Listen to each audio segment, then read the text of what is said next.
It's very intense for 56 hours. So It sounds very intense. Now, It what is. happens if somebody doesn't get a certain aspect? Well, Will you go over that again? the Coast Guard is very specific about requirements for passing this course. For example, on plotting, we'll ask them 10 questions. They have to get 7 out of 10 to pass. If they don't pass the first time, then we give them a different module and they can try it again. And hopefully by then they'll pass that section of it. Then we go on to the next module. The next module is really the rules of the road, and that's probably the most difficult to get through because we ask 30 questions. You can only get 3 wrong. So it's 90%. So usually people work very hard to make sure they pass that aspect of it. But we've had a very good success rate in our company. We make sure they have plenty of materials to study from. We develop different like flashcards to recognize sound signals and light signals and things like that. And it seems to help them to understand all this stuff in that very short period of time, so they're able to pass the test. Wonderful. Now, Thanks. obviously this is for professionals and renewing your license as well. But what about the novice and even the ladies who are out on the river and want to learn a little more? Why not? I mean, Yeah. yeah, sure. It's open to anybody who wants to be a captain, whether you're male or female. It's important to understand the rules and regulations because I'm going to be out in that water also, and I don't want to run into you or have you run into me. So you have to communicate. I've been doing this now for about 5 years.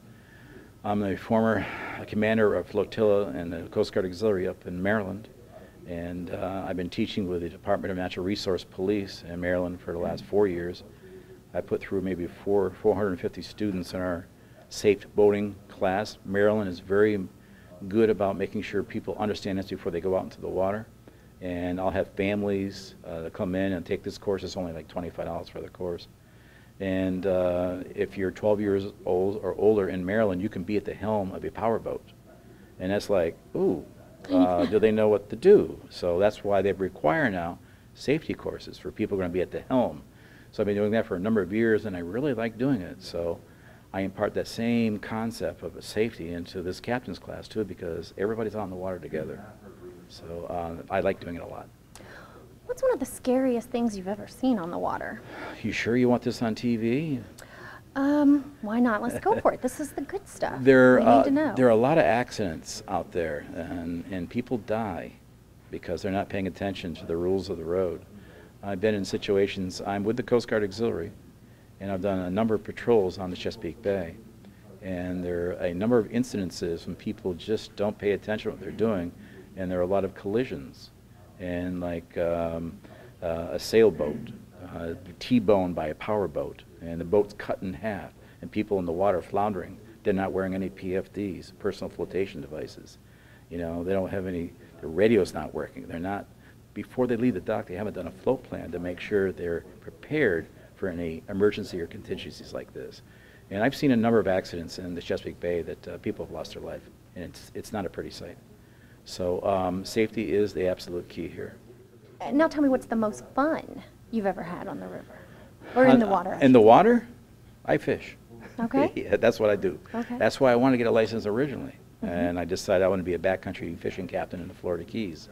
My son and I do a lot of fishing in the Florida Keys. So I went ahead and got my license. Then I realized I can do more than just fishing and taking people up for hire, charging people for something I really love to do in the first place. So I find it really rewarding. So tell me about the best catch. Oh boy, you want a fish story? Yeah. I've got a few. My son and I have fished internationally for a number of years. We have a friend in the Florida Keys who put together an organization to raise money for cystic fibrosis. And we've always participated with that for the last 15 years. And we went down to Costa Rica in 2002 to fish in a sailfish tournament. And I've never been to Costa Rica, and my son says, you have to go to Costa Rica. So we did, and there were like 28 boats we fished against, and we're like a father-son group, and we fished for 3 days. In those 3 days, we caught 16 sailfish and released them, of course. Good. You save the memory. It's bigger. All right. And then we actually won the tournament. So I just couldn't believe we won it. And we're novice fishermen. We're very competitive. We're fishing against other captains, but nevertheless, we just happened to win the tournament. So I think we were real lucky. But that was probably the most fun I've ever had. Sounds like fun to It me. is. It really is. Yeah. All right. Well, thank you for joining us here on RiverFlow. And stay tuned. We're going to learn a lot more about the river, having fun, and being safe, right? Thank you very much. You're very welcome.